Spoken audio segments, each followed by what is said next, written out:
आपके हिसाब से शादी किसे कहते हैं? खत्म। शादी वो जाल है जहाँ पूरे कुंबे को खाना बनाकर खिलाएं हम, बर्तन मांजे हम, कपड़े धोए हम, पूरे घर को चमकाएं हम, और अगर कोई पूछ ले बहू कैसी है तो पूरे खानदान में खराब भी हम। यही नहीं, ये और सुनिए। शादी वो रिश्ता है जहाँ लड़के की हर गलती उसका बचपना कहलाती है और बहू की एक छोटी सी भूल भी उसके संस्कार।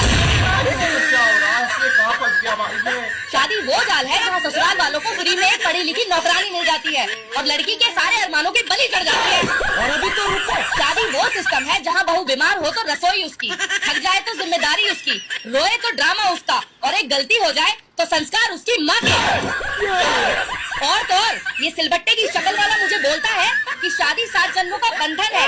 अभी समझ तक कैसे समझाऊं कि इस बंधन में बंध के एक औरत अपना घर छोड़े, अपने लोग छोड़े, अपने सपने छोड़े, यहाँ तक कि दहेज ना देने पर